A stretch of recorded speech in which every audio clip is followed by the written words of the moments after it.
Assalamualaikum warahmatullahi wabarakatuh. Halo teman-teman, kembali lagi ke channel ini. Nah, kali ini kita akan membahas tentang puisi tidak berpola dalam segmen apresiasi puisi. Nah, di video ini kita akan membahas tentang pengenalan puisi tidak berpola dan contoh-contoh puisi tidak berpola dari penyair-penyair yang ada di Indonesia. Mari kita langsung bahas. Oke, dimulai dari pengenalan nih. Puisi tidak berpola atau puisi bebas adalah jenis puisi yang tidak terikat oleh aturan-aturan baku dalam penulisan puisi, seperti saja, rima, jumlah baris, dan pemilihan kata. Nah, puisi bebas lebih menekankan pada puisi yang merupakan ungkapan hati atau perasaan hati dari penyair. Puisi bebas juga mengandung kata-kata puitis dan nilai-nilai estetika yang tinggi nih. Nah, pencetus puisi bebas pertama di kesusastraan Indonesia adalah Chairil Anwar, seorang penyair yang dikenal sebagai bapak puisi modern Indonesia. Nah, Chairil Anwar pertama kali menyebut istilah puisi bebas dalam esai yang berjudul Hopla yang dimuat dalam majalah Pembangunan nomor 1 10 Desember 1945. Nah, dalam esai tersebut, Chairil Anwar mengkritik puisi-puisi lama yang terlalu kaku dan membosankan dan mengusulkan puisi-puisi baru yang lebih bebas dan dinamis. Oke, selanjutnya yakni perkembangan. Nah,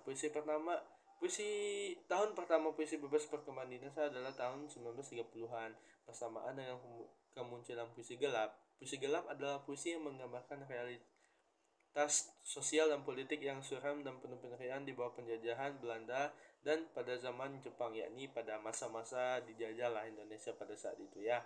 Nah, puisi gelap juga mengungkapkan gaya bahasa yang dinamis dan tidak terikat pada pola sajak pantun dan syair yang kuno. Ada beberapa contoh puisi bebas yang terkenal di Indonesia nih. Nah, salah satunya ada dari Chairil Anwar.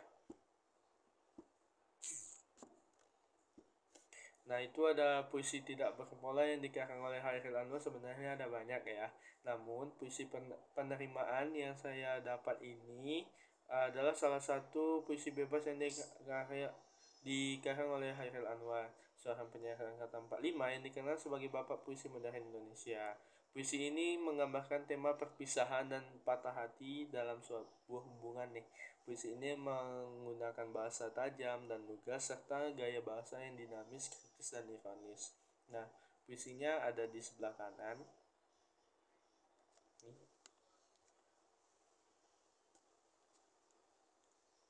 Ini puisinya. Oke. Selanjutnya kita bahas tentang hal-hal yang ada dalam puisi. Nah, untuk tema sendiri, puisi ini adalah penerimaan, yaitu perasaan yang siap menerima kembali seseorang yang pernah meninggalkan hati penyair, tetapi dengan syarat dan ketegasan tertentu.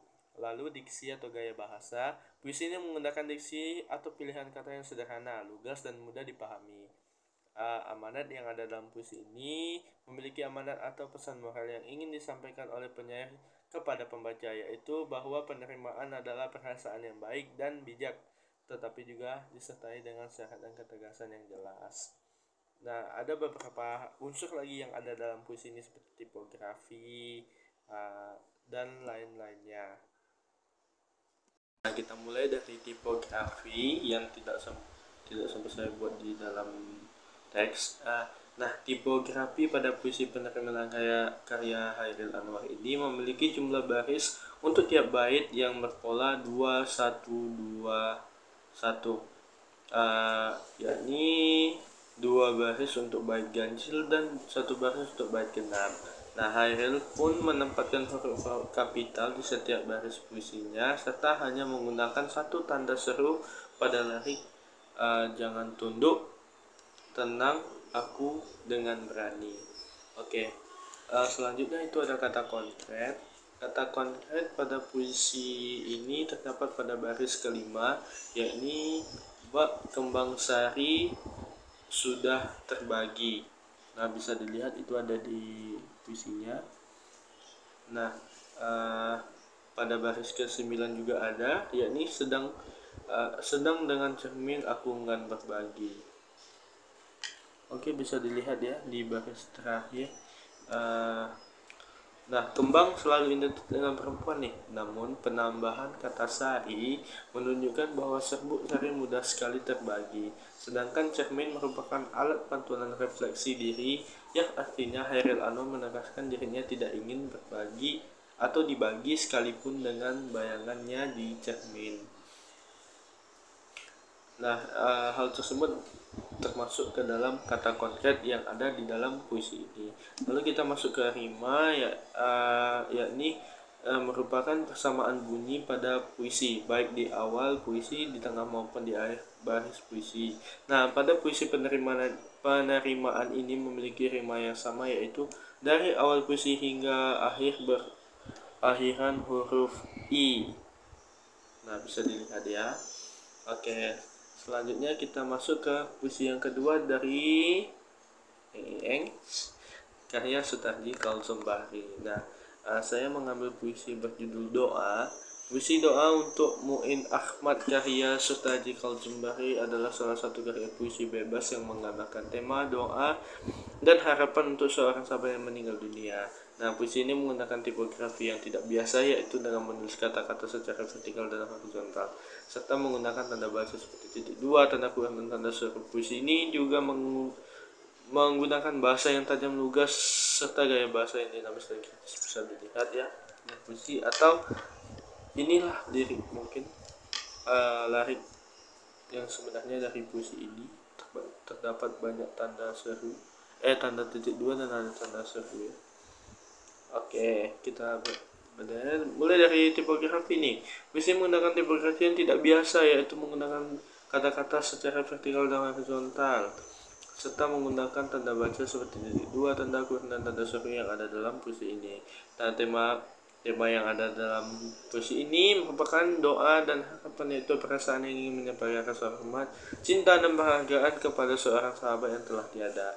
Diksi atau gaya bahasa puisi ini menggunakan diksi pilihan kata yang sederhana, lugas, dan mudah dipahami. Puisi ini juga menggunakan beberapa gaya bahasa seperti metafora, personifikasi, dan hiperbola, serta repetisi. Nah, manat yang ada dalam puisi ini adalah bahwa doa dan harapan adalah perasaan yang baik dan mulia yang ada di dunia, dapat menghibur dan menguatkan hati yang berduka. Puisi ini juga menunjukkan bahwa persahabatan dan persaudaraan ada hal yang berharga dan abadi dan tidak terputus oleh kematian. Nah, selanjutnya mungkin ada